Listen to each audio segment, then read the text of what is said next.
Cumprimentamos a todos com a paz de nosso Senhor e Salvador Jesus Cristo. Estamos iniciando mais uma EBD da TV. Eu sou o pastor Henrique, moro atualmente em Americana, São Paulo. Antes morava em Imperatriz, Maranhão. Se você deseja nos convidar para estarmos aí, fazemos uma palestra para professores, superintendentes, interessados em EBD, palestras sobre missões, já fui missionário. Se você deseja fazer uma palestra sobre família, aí podemos fazer palestras para casais, para jovens, para idosos.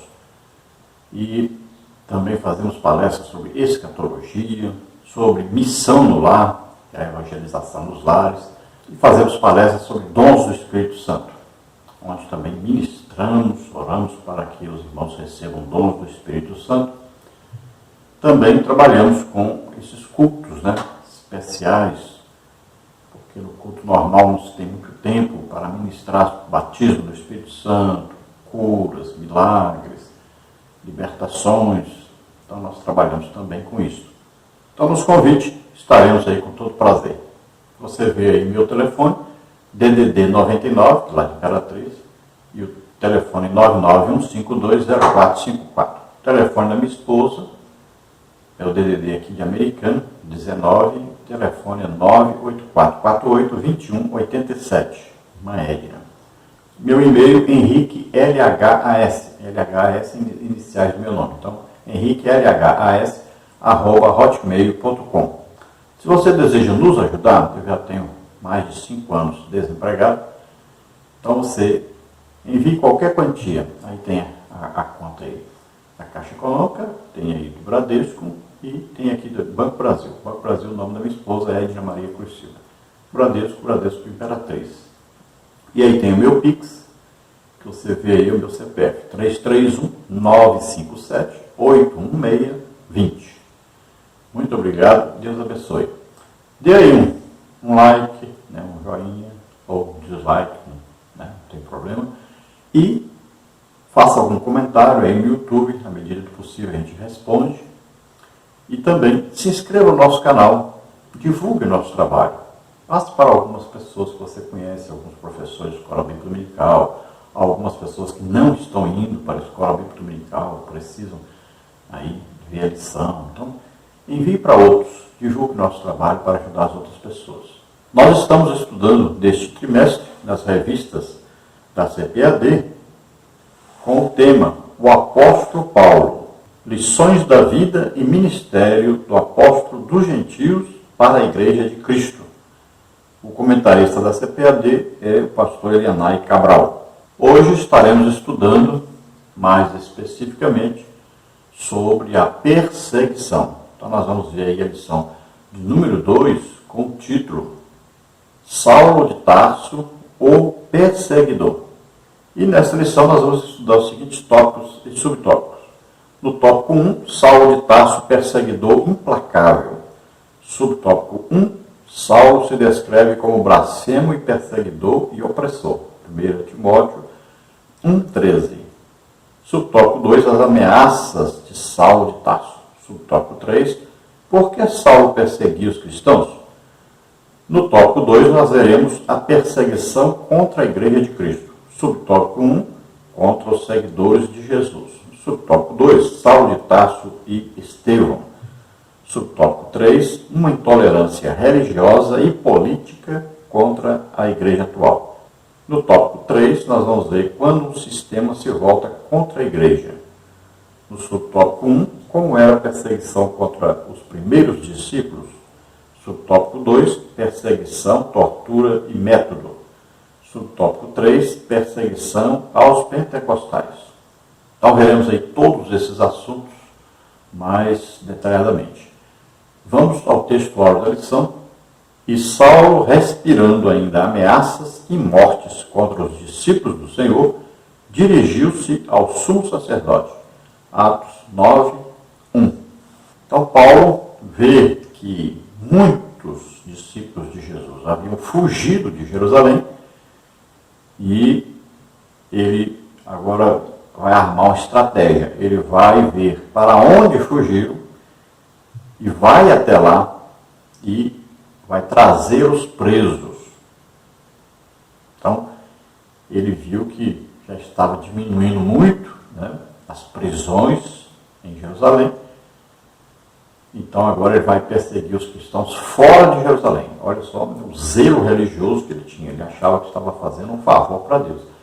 Então agora ele vai pedir cartas de autorização para ir até Damasco, na Síria, para trazer de lá os cristãos, então amarrados, né, maniatados, para trazê-los a Jerusalém. Então ele queria que todos os discípulos de Jesus fossem mortos. A verdade prática diz o seguinte: a igreja é uma instituição divina que perdurará na terra até o arrebatamento, pois do contrário já teria acabado ao longo da história. Então a maior prova de que a igreja é realmente o corpo de Cristo na terra, que é realmente dirigida por Jesus Cristo, que tem como cabeça desse corpo Jesus Cristo, então a maior prova disso é a existência da igreja até hoje. A igreja enfrentou várias perseguições ao longo dos séculos e persiste. Então, é como o próprio Gamaliel, né, disse: se essa obra for de Deus, vocês vão ser encontrados aí lutando contra Deus, não tem jeito, né? Jesus disse para Paulo: dura coisa é você recalcitrar, você lutar, né, contra os aguilhões, né? O aguilhão aí é aquele ferrão que nós conhecemos hoje lá no interior, né, de furar o boi ali para que ele ande, né, no carro de boi. Então, se ele se afastar, o aguilhão vai entrar ali, vai machucar mais ainda. Então, quando você bate aquele pedaço de pau com um prego na ponta, que bate ali no boi, ele imediatamente anda para frente. Porque se ele andar para trás, ele vai se machucar mais ainda. Então, esse é o aguilhão. Então, Jesus disse: é duro lutar contra o aguilhão. Jesus é mais forte, né? Poderoso. Então, ele mantém a igreja. Ele diz, né, as portas do inferno não prevalecerão contra a igreja. Então, não adianta. Qualquer esforço, qualquer luta contra a igreja pode durar algum tempo, mas não vai para frente, porque quem está por detrás, quem sustenta a igreja é o próprio Jesus Cristo. Vamos ver a leitura bíblica em classe, que está em Atos, capítulo 8, do versículo 1 ao versículo 3. Depois nós vamos ver o capítulo 22, versículos 4 e 5. E depois vamos ver o capítulo 26, versículos de 9 a 11. Leiamos então Atos 8. E também Saulo consentiu na morte dele, né, de Estevão, e fez-se naquele dia uma grande perseguição contra a igreja que estava em Jerusalém. E todos foram dispersos pelas terras da Judéia e da Samaria, exceto os apóstolos. E os varões piedosos foram enterrar Estevão e fizeram sobre ele grande pranto. E Saulo assolava a igreja, entrando pelas casas e arrastando homens e mulheres, os encerrava na prisão. Atos 22, persegui este caminho até a morte, prendendo e metendo em prisões, tanto homens como mulheres, como também o sumo sacerdote me é testemunho, e todo o conselho dos anciãos, e recebendo destes cartas para os irmãos, fui a Damasco para trazer maniatados para Jerusalém aqueles que aí estivessem, a fim de que fossem castigados. Atos 26 agora. Bem tinha eu imaginado que contra o nome de Jesus, o Nazareno, devia eu praticar muitos atos, o que também fiz em Jerusalém, e havendo recebido poder dos principais dos sacerdotes, encerrei muitos dos santos nas prisões, e quando os matavam, eu dava o meu voto contra eles, e castigando-os muitas vezes por todas as sinagogas, os obriguei a blasfemar, e enfurecido demasiadamente contra eles, até nas cidades estranhas os persegui. Então veja que esses testemunhos são dados pelo próprio Paulo, né? Saulo, que é o mesmo nome, tá? Saulo e Paulo. É porque Saulo é o nome hebraico. Então a transliteração da palavra para o grego passou a ser Saulos. Saulos, então, para o povo romano, que fala latim, né, falava latim nessa época, se traduziu como Paulos, com 2 L's aí, no final. Agora, para o português, foi traduzido como Paulo. Então, olha lá, se você olhar na Bíblia está escrito Saulo, também chamado Paulo, por quê? Porque o nome dele, para quem era judeu, era Saulo. Eles falavam hebraico. Agora, para os romanos e para os povos gregos, todos que conheciam Saulo, o chamavam de Paulo. Deus não mudou o nome de Saulo para Paulo. Nem o próprio Paulo mudou o nome. Apenas é uma transliteração. Então, passou a ser chamado Paulo. Era um nome, então, gentil, já que ele foi enviado por Jesus Cristo para pregar o Evangelho aos gentios. Ele pregou aos judeus, né?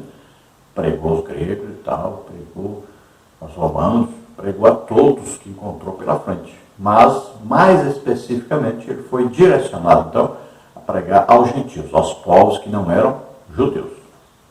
Então, nós vamos ver nessa lição aí a perseguição encabeçada, né, direcionada, organizada, tramada por Saulo, chamado Saulo de Tarso, né, que nasceu na cidade de Tarso, na Cilícia, antes uma cidade grega, pertencente ao Império Grego. Então ele era grego, ao mesmo tempo uma cidade que foi dominada pelo Império Romano e passou a ser adotada como uma cidade romana. Todos que nasciam ali passavam a ser automaticamente cidadãos romanos, porque ali muitos tribunos, generais, pessoas famosas romanas, autoridades romanas passaram a morar ali. Então eles colocaram ali título de romano para todos aqueles que nasceram ali. Então Paulo ao mesmo tempo era grego, ao mesmo tempo era romano, e de nascimento seu pai e sua mãe eram então judeus da tribo de Benjamim, a mesma tribo de Saul, o rei Saul. O nome Saulo vinha exatamente do nome Saul, em homenagem ao rei Saul.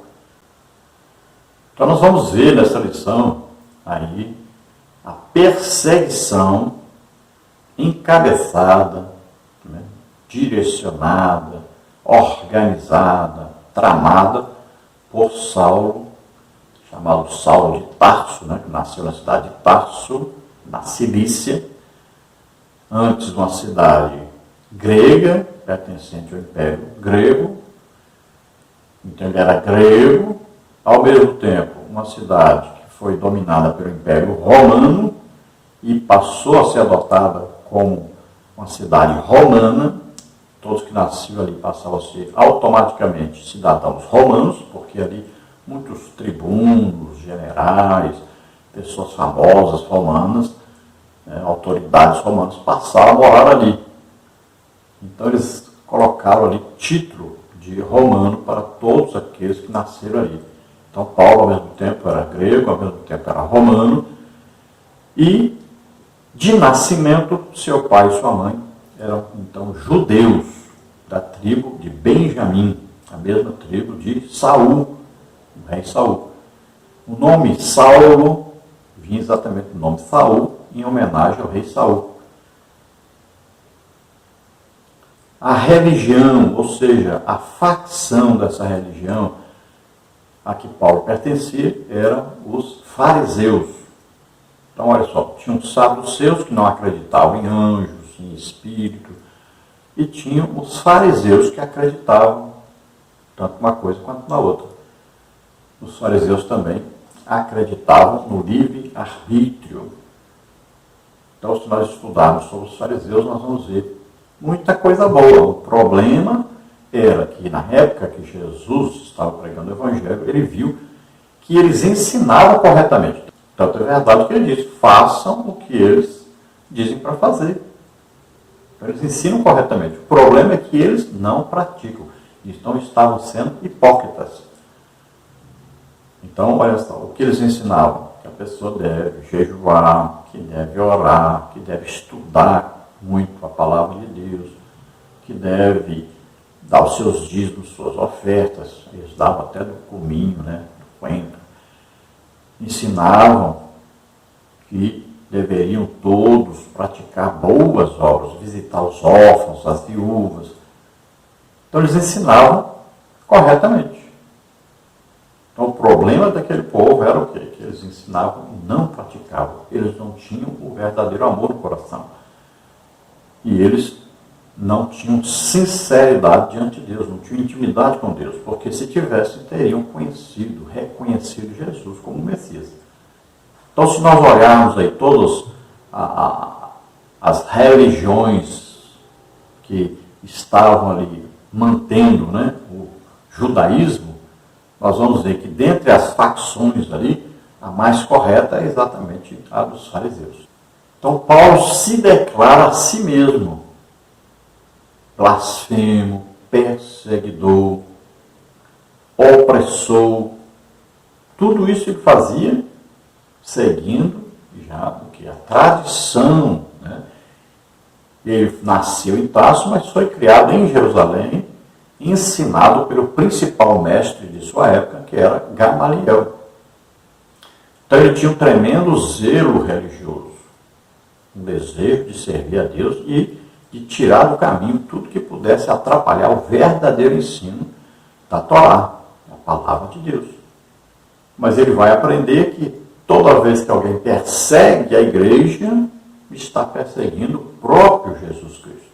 Veja que Paulo acompanha o julgamento de Estevão e depois ele dá o seu voto para que ele fosse apedrejado. Ainda fica ali vigiando as vestes daqueles que vão aí matar Estevão apedrejado. Ele assiste a tudo isso.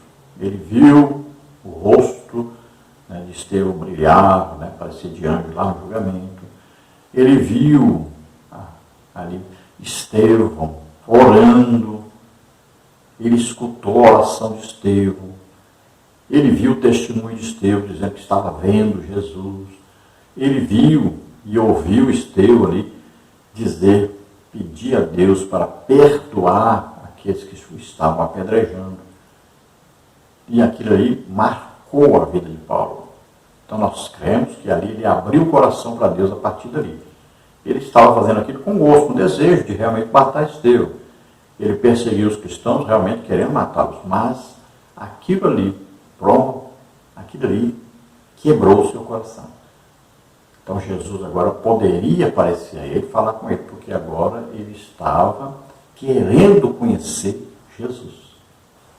Então isso é normal na vida de quase todos aqueles que se converteram. Primeiro, ele se tornou inimigo dos crentes, inimigo da igreja. E eu fui assim.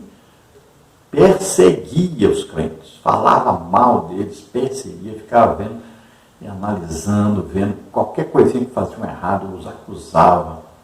E eu creio que acontece com muita gente isso. Primeiro se torna um perseguidor e depois um seguidor e defensor. Então essa intolerância religiosa, essa perseguição, é normal ao cristianismo. Qualquer pessoa que se converte vai ver que vai perder os seus amigos que tinha antes, e aqueles que eram seus inimigos, que ele achava que eram seus inimigos, vão passar a ser os seus amigos. Então, coisa interessante que Paulo via a si mesmo como perseguidor. Você pode ver isso em 1 Coríntios 15, 9, Gálatas 1, 13, Atos 22, 4, Atos 26, de 9 a 11. Cristo, e nós vemos que Jesus Cristo também viu Paulo como um perseguidor. Você pode ver isso aí em Atos 26, 14. Olha, o povo de Damasco também viu Paulo como perseguidor. Você pode ver isso aí em Atos, capítulo 9, versículos 13, 14 e 21. Os discípulos de Jerusalém também viam Paulo como perseguidor. Você pode ver isso aí em Atos, 9, 26. Então nós vemos que Paulo orquestrou, ele organizou, ele tramou a perseguição contra os primeiros cristãos. Então a perseguição, a tortura, o método, tudo foi tramado por Paulo. Vamos ver mais ou menos como é que ele tramou tudo isso aí. Olha só. Em primeiro lugar, então, Paulo procurou perseguir os cristãos usando a lei. Ele fala sobre isso em Atos 26:10. Né? Ele conseguiu autorização. Ele tinha carta, documento. Ele usou a lei. Então, esses métodos, você pode olhar hoje em dia como é feita a perseguição à igreja e você vai ver que coincidência, né? Que coisa tremenda. É a mesma coisa que é feita hoje, porque quem está por trás de tudo isso é o quê? Satanás. Então, a primeira, ele usou a lei. Ele usou autoridades. Então, ele estava ali protegido, apoiado por esta lei. Segunda coisa, Paulo perseguiu os cristãos no seu próprio reduto, ou seja, dentro de suas próprias casas, nas sinagogas, no templo, onde eles estivessem, ele ia até lá persegui-los lá. Veja aí Atos 9, 1, 2, Atos 26, 11. Em terceiro lugar, nós vamos dizer que Paulo exercia, então, a perseguição psicológica. Era uma tortura psicológica. Ele obrigava-os a blasfemar. Veja Atos 26, 10 e 11, 1 Timóteo 1, 13. Em quarto lugar, nós vamos dizer que ele empregava a tortura física. Então, ele os açoitava, ele batia. Você pode ver isso em 1 Coríntios 15, 9, Gálatas 1, 13, Atos 9, 2, 4 e 21, Atos 22, 5, Atos 26, 9, 1 Timóteo 1, 13. Em quinto lugar, nós vamos ver que ele os manietava, ou seja, os amarrava. Então, ele trazia amarrado aquele que ele pegava, sendo cristão. Você pode ver em Atos 9, 21 e 22, 5.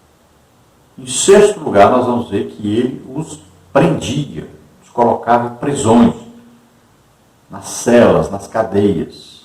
Você pode ver isso aí em Atos 9, 2, 22, 4, 19. Então nós vamos ver em sétimo lugar que ele os açoitava. Olha só, chicotadas, não é só pancadas, agora açoites também. E isso nós vamos ver em Atos 22, 5, 19, 26, 11. E em oitavo lugar, ele os matava, literalmente matava. Você pode ver isso em Atos 22, 20 e 26, 10. Então nós vamos ver hoje em dia que é uma grande perseguição, principalmente aos pentecostais. Esta perseguição aos pentecostais, ela é feita sorrateiramente pelas igrejas reformadas, né? Igrejas que não são pentecostais. Pode ver aí que eles fazem brincadeira, chacota, falam mal, abusam, né? E isso é uma coisa bem antiga. Então existe essa perseguição velada, vamos dizer assim, as pessoas nem percebem, né? Mas existe. E existe a perseguição que vem das autoridades políticas, né, e religiosas. Então existe uma perseguição. Leis aos montes estão por aí, querendo taxar a igreja, querendo fechar a igreja. Agora, por exemplo, está acontecendo em Pernambuco, né? O governador quer, porque quer que para entrar na igreja seja exigido aí um passaporte da vacina. Ele vai obrigar as pessoas, quer fazer com a igreja. Veja só. Então, a intenção, o desejo é esse, perseguir a igreja. Você vai ver, ano que vem, ano de política, e os votos, né, do atual presidente, pelo menos aí 50% dos votos deve ser o quê? Da igreja. Então eles sabem disso. Então você vai ver a perseguição contra a igreja cada vez aumentar mais. E nós vemos no mundo, né, uma grande perseguição, principalmente por parte do islamismo e do comunismo. E, é claro, o socialismo, que são aqueles que estão caminhando para o comunismo. Então, essas três vertentes políticas, principalmente, né, o primeiro lugar de perseguição no mundo é o país comunista, né, Coreia do Norte. Então, você vai ver países comunistas, islâmicos e países socialistas, que são os que mais perseguem a igreja. Quando você vê uma autoridade perseguindo a igreja, político, pode ver, ele pertence a algum partido de esquerda.